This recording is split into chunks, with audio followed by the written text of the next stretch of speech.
नमस्कार। आप देख रहे हैं पंजाब केसरी राजस्थान और आपके साथ हूं मैं सौरभ दुबे। इस वक्त हमारे साथ मौजूद है बीएपी विधायक अनिल कटारा। 84 विधानसभा क्षेत्र का नेतृत्व करते हैं और लगातार जनहित के मुद्दे और खास तौर पर आदिवासी हित के मुद्दे उठाते आए हैं। इस वक्त वो इसलिए चर्चा में है क्योंकि विधानसभा का मानसून सत्र जारी है और मानसून सत्र में लगातार पहले ही दिन हंगामे के बीच इनकी जो स्वर है वो आवाज़ बुलंद होते नजर आई।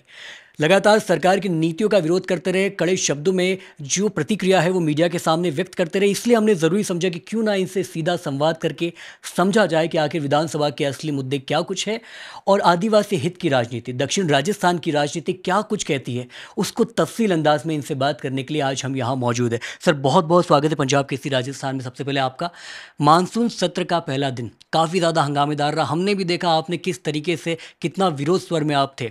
कैसा रहा वो दिन, मैं आपके ज़रिए समझना चाह रहा हूँ। सबसे पहले तो आपको चैनल को धन्यवाद, जोहार।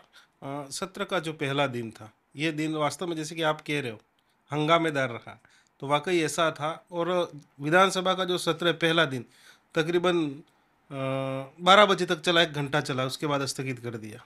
कांग्रेस के जो विधायक थे, विपक्ष, वो भी अपने कुछ मुद्दे लेकर के आए थे। उन्होंने अपनी टी शर्ट पे लिख रखा था कि वोट चोर गद्दी छोड़। और हमारे मुद्दे थे, जो महत्वपूर्ण मुद्दा था कालीबाई वाला, जिसको हम टी शर्ट पे लगा के गए थे। कालीबाई का हमारा जो पाठ्यक्रम था सरकार ने हटाया, तो हमें काफ़ी आघात लगा था, क्योंकि हम कालीबाई को शिक्षा की देवी मान रहे हैं। और कालीबाई की जो घटनाक्रम हुई थी वो क्यों हुआ था ये जानना भी बहुत ज़रूरी है, क्योंकि एक 13 साल की बालिका ने गोली खाई थी उस क्षेत्र में अपने गुरु के लिए। तो गोली खाई तो उस टाइम पे क्या अंग्रेजों ने गोली मारी थी या वहाँ के जो लोग थे उन्होंने गोली मारी थी, ये जानना भी बहुत ज़रूरी है।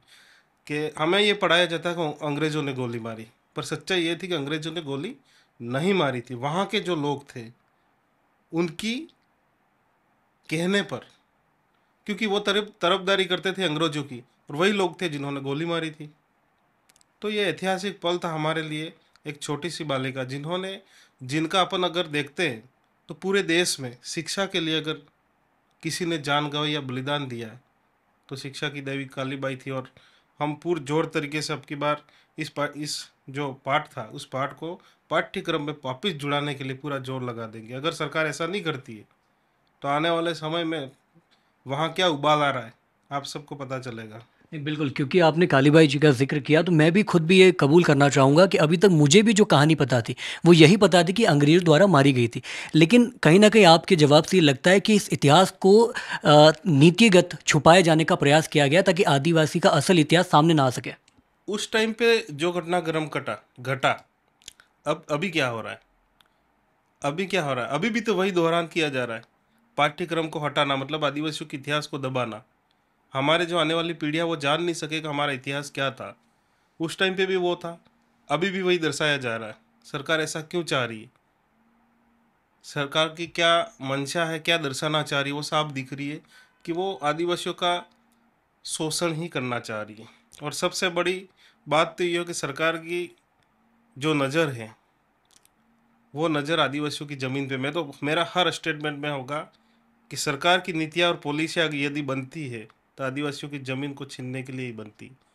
और आपको पता है सुप्रीम कोर्ट ने भी एक जजमेंट दिया था कि इस देश का मालिक आदिवासी है। तो हम मालिक, इस भूमि के मालिक ही हैं आदिवासी लोग। तो इस भूमि को छीना कैसे जाए? इस पॉलिसी, भले राज्य सरकार हो या केंद्र सरकार हो, पॉलिसी आए दिन बनती रहती है और कुछ न कुछ हमारे जो पुरखे थे उनके इतिहास को दबाया जा रहा है। आपने वोट चोरी का भी जिक्र किया, किस तरीके से विपक्ष लगातार प्रमुख रहा इस मांगोल के। क्या आपको वाकई में लगता है कि वोट चोरी जैसा कुछ वाकया हुआ होगा या सिर्फ विपक्ष एक मुद्दा भुनाने का प्रयास कर रहा है? नहीं नहीं, ऐसा कुछ नहीं। मैं मानता हूँ यहाँ पे वोट चोरी होती है। वोट चोरी इसलिए होती है, मेरा मानना यह है कि मेरे जो विधानसभा क्षेत्र हैं, अभी हाल ही में जिला परिषद के चुनाव हुए थे। 11 पंचायतें, उस जिला परिषद वार्ड 9 में 11 पंचायतें, 11 पंचायतों में 2200 मतदाता ऐसे थे जिन्होंने लोकसभा में वोटिंग की है, जिन्होंने विधानसभा में भी वोटिंग की है, पर यहाँ पर मतदाता सूची में उनका नाम नहीं था। यहाँ पर मतदाता सूची में उनका नाम नहीं था। तो ये जाहिर सा है कि मतदान करने से पहले ही वोटों की चोरी की जा रही है। ये एक अलग सा तरीका ढूंढा है इन लोगों ने। तो वोटों की चोरी होती है 100%, 100% मैं इस चीज़ को मान रहा हूँ। एक सलूम्बर का भी आप जिक्र करते हैं कि लास्ट राउंड ऑफ वोटिंग में कुछ गड़बड़ हुई है। हाँ, लास्ट राउंड में गड़बड़ हुई तभी तो। इस सलूमपुर में भी यही घटनाक्रम हुआ। जैसे कि अपन मान लेते कि वहाँ पर जो लोग बैठे थे, वहाँ पे मतलब कई सारे जो प्रत्याशी थे उन्होंने आवेदन किया होगा। जिस दिन गणना हो रही थी उस दिन हो सकता है निर्दलीय है या फिर दूसरे अन्य विधायक जिनको कम कम वोट मिले, उनके जो वोट काउंटिंग होते हैं तो वहाँ से चुरा के वहाँ डाले होंगे, मुझे श्योर पता है। तो इस आधार पे सलूमपुर की सीट इन लोगों ने जीती। एक और काफ़ी महत्वपूर्ण मुद्दा है क्योंकि भारत आदिवासी पार्टी 4 विधायक और एक सांसद देती है। राजस्थान की राजनीति काफ़ी कम समय काफ़ी ज़्यादा आपका प्रभुत्व बढ़ा है, लेकिन इस बार जो विधानसभा का मानसून सत्र है उसमें भारत आदिवासी पार्टी के 3 विधायक प्रमुख तौर पे प्रतिनिधित्व कर रहे हैं। क्या कुछ मुद्दे हैं इस बार के? देखिए, मुद्दे तो हमारा पहला मुद्दा शुरू से ही रहा है कि हम शिक्षा पे हम लोग काम करना चाह रहे हैं। अगर शिक्षा व्यवस्था सही हो गई, ढंग से हो गई, तो वहाँ का युवा जागरूक होगा, उनको रोजगार मिलेगा।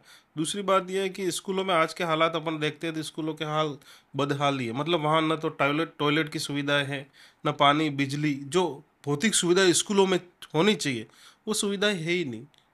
झालावाड़ की घटना आप देख लो, उस घटना से राज्य सरकार हरकत में तो आई, सूचियां मांग ली कि स्कूलों की क्या स्थिति है। सारी सूचियां मांगने के बाद स्कूलों की जो स्थिति वो सुधार लाएगी या नहीं लाएगी वो आने वाला समय तय करेगा। पर शिक्षा की जो व्यवस्थाएं हैं वो बिल्कुल सही तरीके से नहीं है राजस्थान में। एक पलायन का मुद्दा भी क्या आप लगातार उठाएंगे इस बार भी, क्योंकि हमेशा से आप उठाते आए हैं, आपके कई बयानों में भी पलायन का मुद्दा काफ़ी महत्वपूर्ण माना जाता है, तो क्या इस बार भी आप उस पर केंद्रित रहेंगे? देखो, हमारा पहले ही मुद्दा था कि हम कड्डना बैक वाटर का जो पानी है उसके लिए हम लोग प्रयास कर रहे हैं। उसका अभी सर्वे भी हो गई है, टेंडर भी हो गई, सारी चीज़ें हो गई। वो पानी अगर हमें मिल जाता है, वो पानी पीने का है। अब हम चाहेंगे कि हमें सिंचाई के लिए पानी मिल जाए। सिंचाई के लिए यदि पानी मिल जाता है तो हमारा जो पलायन है वो रुकेगा, क्योंकि पानी की कमी की वजह से लोग हमारे पलायन कर रहे हैं, बाहर जाके मजदूरी कर रहे हैं। उनके वहाँ जाने के बाद उनके साथ न जाने क्या क्या घटनाएं होती है। आए दिन महीने में दो चार ऐसे लोग मतलब कहीं काम करते हुए मर गए, कहीं गिर गए, एक्सीडेंट हो गए। कई सारे ऐसे परिवार हैं जिनके साथ ऐसी घटनाएं हो रही। तो हमारी पूरी कोशिश रहेगी कि हम पलायन को रोके, कुछ न कुछ ऐसा काम करें। सबसे बड़ी बात यह कि हमको पानी का आरक्षण मिल जाए बस। पानी यदि हमें हम लोगों को मिल जाता तो हम मतलब जो पलायन हो रहा है उसको रोक पाएंगे। अगर मान लीजिए कि आपकी तमाम सारी ये जो मांगे हैं, चाहे कालीबाई जी के इतिहास को वापस पाठ्यक्रम में शामिल करना या कनाडा वेट वाटर का वो शमायत करना, लेकिन अगर ये जो सरकार है इस वक्त की राजस्थान की सरकार है, उनके द्वारा इन मांगों को नहीं माना गया, तो फिर क्या करेंगे आप लोग? देखिए, दक्षिणी राजस्थान के जो आदिवासी हैं, सरकार क्या चाहती है और क्या नहीं चाहती है वो ये लोग जानते हैं। और सरकार काम क्यों नहीं करना चाह रही है वो भी ये जानते हैं। अगर काम करती है तो ठीक है, अगर काम नहीं करती है तो आने वाले समय में उनको भी उनका रास्ता दिखा देगी वहाँ की जनता। उनको समझाने की ज़रूरत नहीं। हम लोगों ने कोशिश की है कि मत का अधिकार, अपना जो मत का अधिकार है उसका क्या महत्व है। हमारे जन जागरण का एक हिस्सा है कि वोट के महत्व, वोट का जो अधिकार है उसका क्या महत्व हमने लोगों को समझाया। और लोग मतलब कई हद तक इस बात को समझ गए कि हमारे पास जो अधिकार है वो अधिकार बहुत ही महत्वपूर्ण और हमारे आने वाली पीढ़ियों के विकास को तय करेगा। अ, यहाँ में दर्शक जो हमको लगातार देखते हैं वो भी अच्छी तरह जानते होंगे कि मैं खुद स्वयं डूंगरपुर से ही आता हूँ, तो ये मेरा व्यक्तिगत अनुभव है, पर मैं आपके साथ साझा करना चाहता हूँ कि मुझे ऐसा लगता है कि आजकल जो आदिवासी युवा पीढ़ी है वो नशे की आदी होती जा रही है, तेज़ बाइकें चलाना, छोटे मोटे क्राइम में इन्वॉल्व होना। तो क्या आप इससे सहमत है? आपको लग रहा है कि ऐसा कुछ हो रहा है? देखो, ये जो चीज़ें हैं वो एनवायरनमेंट की वजह से होती है और ये एक क्षेत्र की बात नहीं है। ये पूरे राजस्थान या देश के हर जगह से ये चीज़ें अपन को मिल जाएगा। आज सोशल मीडिया के माध्यम से बच्चे भटक रहे हैं। पर अभी आपने हाल ही में देखा डूंगरपुर के जो एसपी साहब है मनीष जी, उन्होंने एक अच्छा सा अभियान चलाया और वहाँ पर अभी काफ़ी परिवर्तन आ गया है। और मैं भी एसपी साहब से हमेशा टच में रहता हूँ। और ये जो प्लान था वो शुरुआत में आए थे, हम लोग मिले थे और मुझे उन्होंने पूछा था कि अपन को क्या करना चाहिए। तो मैंने उनको बताया था कि बच्चे जो है अच्छा दिखने के लिए, अपने फॉलोअर्स बढ़ाने के लिए इंस्टा पे इस प्रकार की रील वगैरह डालते, तो अगर आपको लगे तो आप इसके लिए कुछ कर सकते हो। और एसपी साहब ने इसके जस्ट बाद कुछ दिनों में ये अभियान चलाया था। तो हम बैठे तो उस टाइम पे ये राय, ये मानो मैंने रखी थी। जी। हाँ। तो एक तरफ तो आप कह रहे हैं कि आप कोशिश कर रहे हैं कि युवाओं में सुधार आए, और दूसरी तरफ जो विपक्षी पार्टियां हैं, चाहे वो भाजपा हो, कांग्रेस, वो स्पष्ट आरोप लगा रही है कि बीएपी के सत्ता में आने के बाद वो युवाओं को भ्रमित करने का काम कर रही है। वो सारी जिम्मेदारी आपके ऊपर है कि आपने युवाओं को बिगाड़ा है। नहीं नहीं, ऐसा कुछ नहीं है। ये उनका मुद्दा, उनके पास कोई मुद्दा ही नहीं है। युवा जब जागरूक कर हो गया है, सवाल करने लग गया है, तब उन्हें यूँ लगता है कि युवा भटक रहा है। जब किसी व्यक्ति का मतलब, जो कांग्रेस और बीजेपी के जो बड़े दिग्गज लोग हैं, उन्होंने कभी किसी की बात ही नहीं सुनी। युवा जब उनसे सवाल करता था, जवाब देना उचित नहीं समझा था। आज युवा जागरूक हो गया, अपने अधिकारों को समझ रहा है, उनसे जब सवाल करने लगता है, तो जैसे ही वो कहते हैं कि दिमाग से जो अपंग लोग होते हैं, कम सोच वाले जो लोग होते हैं, उनको थोड़ा यूँ हो जाता है कि ये बच्चे हमारे से सवाल कैसे करते। तो तब ये लोग न जाने क्या क्या बयान दे देते हैं, वो बात अलग है। पर उनको ऐसा नहीं करना चाहिए और बोलना भी नहीं चाहिए। हाँ, मेरा तो ये मानना है। और जो युवा है आज बहुत समझदार हो गया। बयानों में वो एक आरोप ये भी लगाते हैं कि भारत आदिवासी पार्टी के जो नेता है वो विदेशी एजेंट है, वो विदेश से पैसा लाते हैं और यहाँ युवाओं को भ्रमित करने, ईसाईकरण को बढ़ावा देने का काम करते हैं। देखो, बोलना एक अलग बात है, बोलने में कुछ भी बोलते, आप प्रूफ करके दिखाओ। प्रूफ ही नहीं कर पा रहे हो, हमेशा मतलब झूठी बातें सोशल मीडिया पे लिख रहे हो, बोल रहे हो। कभी तो यार प्रूफ करके बताओ, है ना। प्रूफ ही नहीं कर पा रहे हो, बिना प्रमाण के कोई मतलब नहीं। मतलब ही नहीं। अच्छा, एक काफ़ी महत्वपूर्ण सवाल मेरे जहन में ये भी है कि लगातार हमको बोला जा रहा था आपसे पूछने के लिए कि क्या अनिल कटारा खुद को हिंदू मानते हैं? बिल्कुल मैं हिंदू नहीं मानता हूँ। मैं आदिवासी हूँ, हमारा अलग से कल्चर है, हम प्रकृति को मानने वाले लोग हैं। तो हिंदू तो बिल्कुल कतई नहीं। और क्या आपके माता पिता की भी यही राय है, आपके परिवारजन की भी यही राय है? सारे लोग अपने आप को हिंदू नहीं मानते। क्यों माने हिंदू हम लोग? हम जिस समुदाय में हमने जन्म लिया है ना, वो प्रकृतिवादी है, प्रकृति को मानने वाला है। तो हिंदू क्यों मानेंगे हम लोग? पर बिल्कुल। आपको ऐसा लगता है कि अगर इस तरीके का स्टेटमेंट आप सार्वजनिक दें तो कहीं ऐसा तो नहीं कि लोगों के जहन में हिंदू प्रतीक मतलब एक तरह का विरोध हो, खिलाफत हो? नहीं नहीं, ऐसा क्यों? सबको अपने अपने धर्म मानने की आज़ादी है, सबको आज़ादी है। भाई, भारत के संविधान में लिखा हुआ है कि देश धर्मनिरपेक्ष देश है, यहाँ सभी धर्मों का सम्मान किया जाता है। हमारी अलग से हम अपने आप को, हम प्रकृति को मानते हैं, तो क्यों किसी को दुख होना चाहिए? किसी को चोट क्यों लगे? यूँ हमें जबरदस्ती हिंदू क्यों बनाया जा रहा है ना। ठीक है, एक और काफ़ी महत्वपूर्ण मुद्दा और भी है हमारे साथ। मैं वो आप दर्शकों को बताना चाहता हूँ, तमाम सारे मुद्दे हैं जो आपको लेके हम परेशान करने आए एक तरीके से। भील प्रदेश क्यों चाहिए आपको? ठीक तो है, राजस्थान सब है, आप हैं, हम लोग हैं, सब रह रहे हैं, तो भील प्रदेश की क्या आवश्यकता है? बिल प्रदेश की इसलिए आवश्यकता है, ये बिल प्रदेश की जो मांग थी, हमारी मांग नहीं, हमारे पुरखों की मांग थी। और वो मतलब सालों से बिल प्रदेश के लिए लड़ रहे थे। मानगढ़ वाला जो घटनाक्रम हुआ, उसमें भी तो यही मांग थी। वो हत्याकांड हुआ, उसमें गोविंद गुरु जो हमारे थे महाराज, उन्होंने जब संतरामपुर जेल में थे, वहाँ से एक लेटर लिखा था। उस लेटर में भी लिखा हुआ था कि हम भिलराज कायम करना चाह रहे हैं। तो उसी मुद्दे को हम आगे बढ़ा रहे हैं। दूसरी बात यह है कि भील प्रदेश हमको भाषा के आधार पे चाहिए। हमारी जो भीली बोली है, हम जाति के आधार पे नहीं मांग रहे हैं, बोली के आधार पे। तो जब गुजराती के आधार पे गुजरात बन सकता है, मराठी से महाराष्ट्र बन सकता है, राजस्थानी से राजस्थान बन सकता है, तो भीली से भील प्रदेश क्यों नहीं? तो क्या उसमें अन्य समाज के लोग, या जैसे क्योंकि मैं आदिवासी नहीं हूँ, मैं अन्य समाज का हूँ, तो क्या मेरी भी इजाज़त होगी, मैं वहाँ रह सकता हूँ? क्यों नहीं होगी? क्यों नहीं होगी? भाई, वहां पे तो सबका सम्मान किया जाएगा ना। और बिल प्रदेश अगर बनेगा, तो वहां से जितने भी समाज के जो भी जितने भी समुदाय है, सबका फायदा होगा। मतलब किसी राज्य का विकास तभी संभव हो पाएगा, जितना छोटा राज्य होगा उतना अच्छा विकास होगा। वहाँ के जो रोजगार के अवसर ज़्यादा उपलब्ध होंगे, बेरोजगारी कम होगी, सारी कई सारी चीज़ें होगी वहाँ पे। तो अगर अन्य समाज के लोग जो माइनॉरिटी में है, क्या उनको किसी तरीके का आरक्षण की सुविधा भी मिलेगी? देखो, उस टाइम पे बिल प्रदेश अगर अलग से बनता है, तो सारी चीज़ें उपलब्ध होगी। आज राजपूत समाज हमारे साथ है, वो भी बिल प्रदेश की मांग कर रहा। माइनॉरिटी हमारे साथ है, एससी हमारे साथ है, ओबीसी है। और अब तो धीरे धीरे सारे समुदाय के लोगों के दिमाग में ये आ गया कि नहीं, वास्तव में एक नया राज्य बनना चाहिए, और इससे सारे समुदाय को फायदा होगा।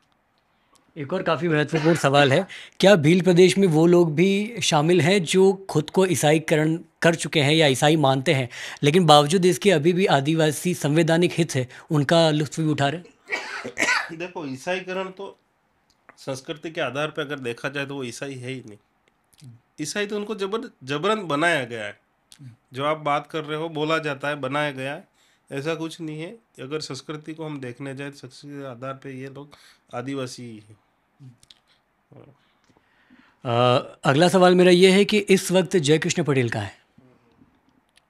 कैसे, क्या बोला? जयकृष्ण पटेल इस वक्त कहाँ है, क्या उनसे कोई बात हुई? देखिए, जयकृष्ण पटेल तो जमानत से अभी तो बाहर है ना।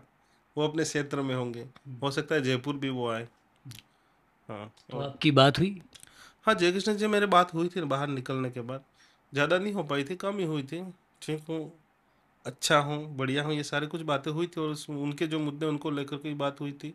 उनका ये कहना था कि मेरे को जो फंसाया गया वो बिल्कुल षड्यंत्र पूर्वक था, और आने वाले समय में न्यायपालिका है वो न्याय करेगी। तो उन्होंने बताया कि क्या कुछ रहा जेल में उनका सफ़र, क्योंकि सुनने में आया है काफ़ी यातनाएं झेली, काफ़ी तरीके की प्रताड़ित किया गया उनको, मतलब जो भी उनके साथ जांच पड़ताल में हुआ, तो ऐसा कुछ बताया उन्होंने, क्या कुछ हुआ जेल में? नहीं नहीं, ऐसी बात हमारी अभी नहीं हो पाई। हम ज़्यादा समय हम बैठे नहीं हैं, बातचीत नहीं हुई, इसलिए नहीं हो पाए। पर ये जयकृष्ण जी के साथ जो घटनाक्रम हुआ, उस घटनाक्रम से मेरे दिमाग में भी कुछ बातें हमेशा मतलब आती रहती है। कि ये जब घटनाक्रम हुआ, कि ऐसी भी कह रही है कि हमने 20 लाख रुपए बैग से पकड़े। तो एक वीडियो जारी हुआ था प्लेसमेंट का, नीचे जो व्यक्ति बैग लेके आ रहा है स्कूटी में डाल रहा है, क्या उस बैग में पैसा था या नहीं, बैग में क्या था वो प्रूफ नहीं कर पाए। दूसरी बात, यहाँ से 25 किलोमीटर दूर जमीन से खोद के बैग निकाला और उसमें जीपीएस डाला हुआ था, ये भी बात आई। तो मेरा यह कहना है कि राजस्थान की जो सुरक्षा व्यवस्था है, विधायकों के जो क्वार्टर है वहाँ से बैग लेके कोई जा रहा है, 25 किलोमीटर तक जा रहा है, उसमें जीपीएस लगी हुई, यूँ कह रहे हैं। तो राजस्थान की जो सुरक्षा व्यवस्था इतनी कमजोर है, कोई व्यक्ति 25 किलोमीटर तक बैग को लेके चला जाए, कैसे चला गया? इसका मतलब तो साफ है कि ये स्क्रिप्ट लिखी गई थी, और इसका डायरेक्टर कौन है हम लोग ढूंढ रहे है ना। डायरेक्टर भी एक दिन आएगा सामने, जो स्क्रिप्ट लिखी है वो भी सामने एक दिन आया था, आएगा। इन्होंने पूरे षड्यंत्र पूर्वक ये पूरी स्टोरी बनाई है। अगर ये स्टोरी सही होती तो जयकृष्ण को जमानत नहीं मिलती। कोर्ट ने तो जमानत दे दी, आगे भी हम प्रूव कर देंगे कि ये षड्यंत्र था, क्योंकि रची हुई कहानियां कभी सफल नहीं होती। आपको क्यों लगता है कि सिर्फ जय कृष्ण पटेल को, क्योंकि विधायक तो आप भी हैं, उमेश मीणा जी भी है, थावरचंद डामोर जी भी हैं, राजकुमार रोत खुद सांसद हैं, तो जय कृष्ण पटेल को ही क्यों चुना गया? क्या उससे किसी तरीके का और किसी अन्य नेता का प्रेशर रहा हो, जो वहाँ उस टाइम पूर्व विधायक रहा हो, बाद में उसे सफर टिकट मिला? देखो, मेरा तो सीधा सा फंडा है। उनका जो विपक्षी थे महेंद्रजीत सिंह मालविया जी, 40 साल राजनीति की, कुर्सी पे बैठे, अचानक से किसी की कुर्सी खींच ली जाए तो वो आदमी कैसे बैठ पाएगा? किसी की कुर्सी अचानक से खींच ले, कैसे नींद आएगी? कुछ तो करेगा। सारा जो षड्यंत्र रचा गया, कहीं न कहीं कई सारे बड़े लोगों का हाथ है, और वो चाहते थे कि वापिस उपचुनाव हो और हम लोग लड़े यूं, इसीलिए ये षड्यंत्र रचा गया। आप कई बार ये भी कहते हैं कि उनको फंसाया गया है, और जब उनको फंसाया जा रहा था, मान लीजिए कि इस दरमियान क्या उनकी कोई आपसे बात हुई, किसी तरह की मदद आपसे मांगी या समझने का प्रयास किया कि मैं एक सवाल लगाऊं ना लगाऊं? क्योंकि राजकुमार रोत तो खुद अनुभवी नेता है, तो क्या उनसे किसी तरीके की मदद मांगी, या फिर उन्होंने इस बारे में बताना सही नहीं समझा? नहीं नहीं, हमारी तो उस संबंध में कभी कोई चर्चा ही नहीं हुई थी। हाँ, कभी चर्चा नहीं हुई उस संबंध में। ये घटनाक्रम हुआ उसके बाद सारे लोगों को पता पड़ा। अच्छा, अब जय कृष्ण पटेल के सवालों पे विराम लगाता हूँ बस एक सवाल के साथ, कि अब कैसे देखते हैं आप जय कृष्ण पटेल की राजनीति को? क्या वो दोबारा जब बाहर आएंगे, या मान लीजिए कि जो भी उनका सज़ा काल रहा, या फिर मान लीजिए कि जांच पड़ताल में वो आरोपी नहीं पाए जाते, तो वो क्या जनता को उस तरीके से देख पाएंगे? क्या जनता का समर्थन उतना मजबूत अब मिल पाएगा उनको? देखिए, जब जयकृष्ण पटेल जीता था तब भीड़ कम थी। जेल से रिहा होकर जब घर पे गए थे तो तिगुनी भीड़ थी। आज भी लोगों के चाहने वालों की संख्या बहुत ज़्यादा है, और लोग समझ रहे हैं कि जयकृष्ण पटेल को फंसाया गया है। मतलब दुखी मन से उनसे मिलने आ रहे हैं कि हमारे विधायक के साथ ऐसा बड़ा षड्यंत्र इन लोगों ने क्यों रचा।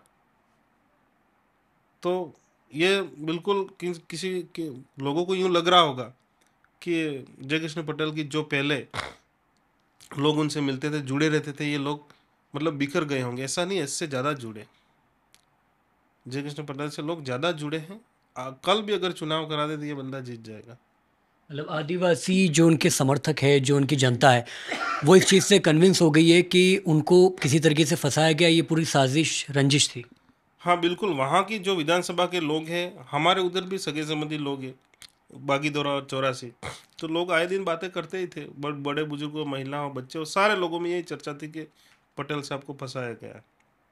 और ये मतलब लोग हैं किसी का नाम भी लेते हैं बड़े लोगों का कि इन्होंने ऐसा किया है, किन का लेते हैं? जैसे कि महेंद्रजीत सिंह मालविया हैं, बागीदरा के पूर्व विधायक, हम्म, मंत्री भी रहे हैं, हम्म। तो उनका नाम लोग लेते हैं। मैंने एक बार उनसे इंटरव्यू किया था पंजाब केसरी के प्लेटफॉर्म पे। तो मैंने कहा भी कि आप पे सीधा आरोप है, आप कैसे बोल सकते हैं कि आपने नहीं किया। तो उनका कहना है कि बीएपी पार्टी जानबूझ के अपनी राजनीति चमकाने के लिए मेरे पे नाम ले रही है, बल्कि असल में उनका जो नेता है, जो उनका विधायक है, वो खुद वाकई में आरोपी है, ऐसा वो कह रहे देखिए, कहने का तो कुछ भी कह सकते हैं। मालविया जी बौखलाए हुए, 40 साल की राजनीति, उनकी सीट खींची गई है, कुछ भी बोलेंगे। मैं तो सीधा सा कुछ भी बोलेंगे वो, पर लोग नहीं मान रहे ना। आप चिल्ला रहे हो, लोगों को समझाओ, आपकी विधानसभा के लोगों को समझाओ। लोग तो मान ही नहीं रहे। जब जीत के आए थे भीड़ कम थी, जमानत हुई जब घर पे गए तो भीड़ ज्यादा थी। उन्होंने भी एक कार्यक्रम करवाया था, कुछ नहीं कर पाए।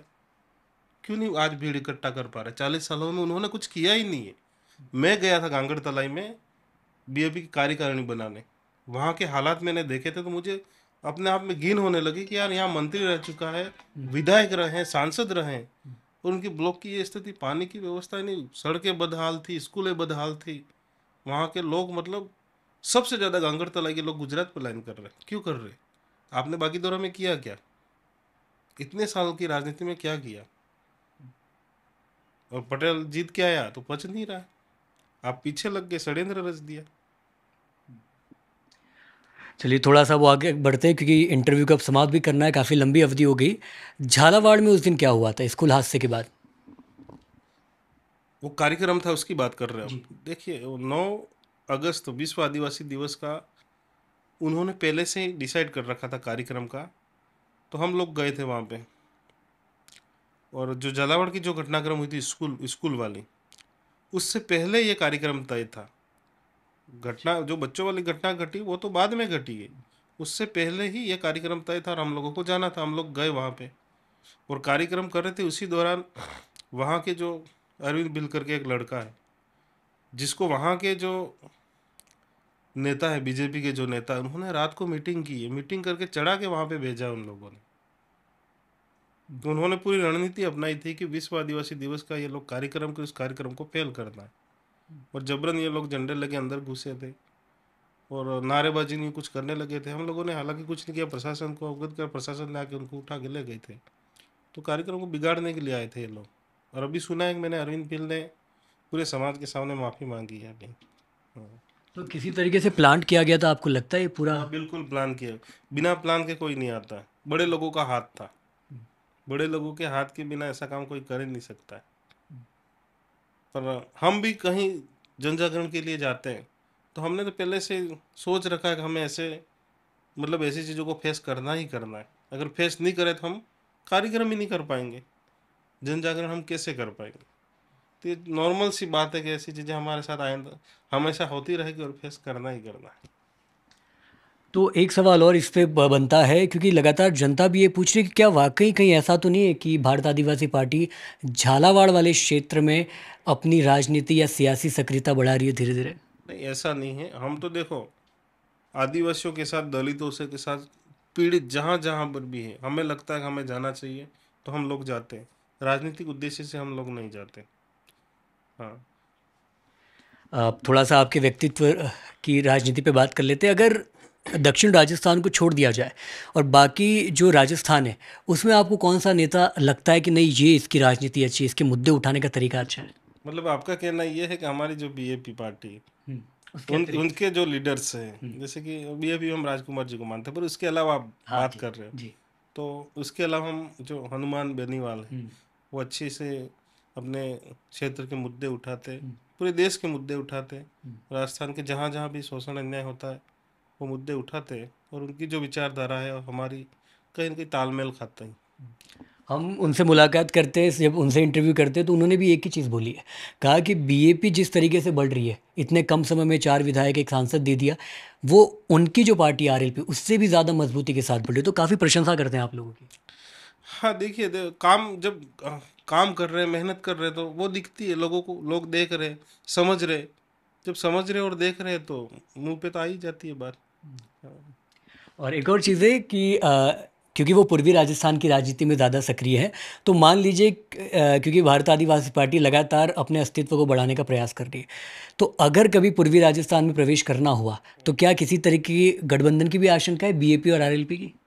देखिए, वो गठबंधन वाली जब बात आती है तो ये हमारी जो कोर कमेटी है, हमारे शीर्ष क्रम वो तय करेगा कैसे क्या करना है। हाँ। मतलब ये आपने उन पे नाम डाल दिया। हाँ, बिल्कुल। चलिए, अब आखिरी सवाल है दो, मैं समझता हूँ बहुत ज़्यादा समय ले लिया आपका। आखिरी सवाल ये कि पंचायत चुनाव को लेकर क्या कुछ तैयारियां बीएपी द्वारा की जा रही है और कितना आश्वस्त है कि पंचायत चुनाव में बीएपी समर्थित जो नेता है या जो सरपंच के उम्मीदवार हैं वो जीत हासिल करेंगे? देखिए, डूंगरपुर में की बात करूँ, मैं दक्षिणी राजस्थान और डूंगरपुर की बात करता हूँ, मेरी विधानसभा में अभी भी हमारे 30 से 35 सरपंच हैं, 96 पंचायतों में, मतलब 50% हम सरपंच लोग हैं। अब की बार पूरी कोशिश रहेगी कि हम अधिकतम सरपंच हमारे जीता, और डूंगरपुर में 353 पंचायतें, तो हम सोच रहे हैं कि अभी वहाँ पर भी 50 का जो रेशो हम सरपंचों में ले जाएंगे और 100% ले जाएंगे। विचारधारा इतनी मजबूत होगी, हम चाह रहे हैं कि पढ़े लिखे युवा राजनीति में आए, तो राजनीति को, लोकतंत्र को समझ सके। अंगूठा छाप आके क्या करेंगे। और लेकिन एक चीज़ और है कि भजनलाल शर्मा सूबे के मुख्यमंत्री, वो लगातार दक्षिण राजस्थान में काफ़ी सक्रिय नज़र आ रहे हैं। तो आपको कहीं ऐसा तो नहीं कि उनकी सक्रियता से, उनकी मौजूदगी से बीएपी पार्टी की जो सियासत है, जो ज़मीन है, उसको खतरा है? ऐसा नहीं हो सकता। देखो, मेरा जब उपचुनाव था, मेरी पंचायत में सीएम साहब ने कार्यक्रम किया था, बड़े लेवल पे कार्यक्रम, उसका कोई असर नहीं पड़ा। तो मैं कह रहा हूँ, मैंने विश्व आदिवासी दिवस पे भी कहा था कि हमारे मुख्यमंत्री जी आ जाए या प्रधानमंत्री जी आ जाए, वहाँ पे आके वो प्रचार प्रसार कुछ भी कर ले, वहाँ के लोगों की विचारधारा इतनी मजबूत है कि कोई हिला ही नहीं सकता, डैमेज नहीं कर सकते।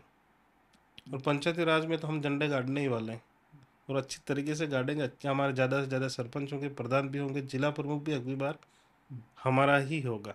जीत को लेकर आश्वस्त? हाँ, बिल्कुल। मेहनत, मेहनत पे भरोसा है, मेहनत करते हैं हम लोग। बहुत बहुत शुक्रिया अनिल कटारा जी, आपने पंजाब केसरी के लिए समय निकाला और तमाम सारे जो कीमती सवाल थे उनका जवाब काफ़ी सटीक ढंग से दिया। अनिल कटारा जी से बात करके हमने समझा कि किस तरीके से पंचायती राज चुनाव को लेकर ना कुछ इनकी तैयारियां हैं, साथ ही साथ विधानसभा का जो ये मानसून सत्र शुरू हो चुका है उसको लेकर क्या कुछ मुद्दे इस बार विधानसभा में गूंजनेंगे।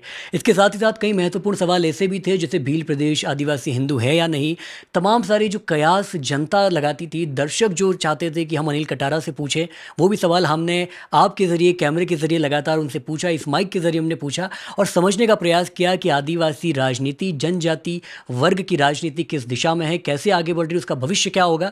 तमाम सारे महत्वपूर्ण पहलुओं पर इस पूरे इंटरव्यू में चर्चा हुई और मैं उम्मीद करता हूँ कि आपके जो तमाम सारे सवाल थे वो इस इंटरव्यू के ज़रिए सब के सब आपने सुन लिए होंगे, सबके जवाब आपने सुन लिए होंगे। बाकी पंजाब केसरी राजस्थान न सिर्फ इस खबर को बल्कि प्रदेश भर की तमाम छोटी बड़ी खबरें आप तक यूं ही पहुंचा रहा है। आपको करना यह है कि पंजाब केसरी राजस्थान देखते रहना है।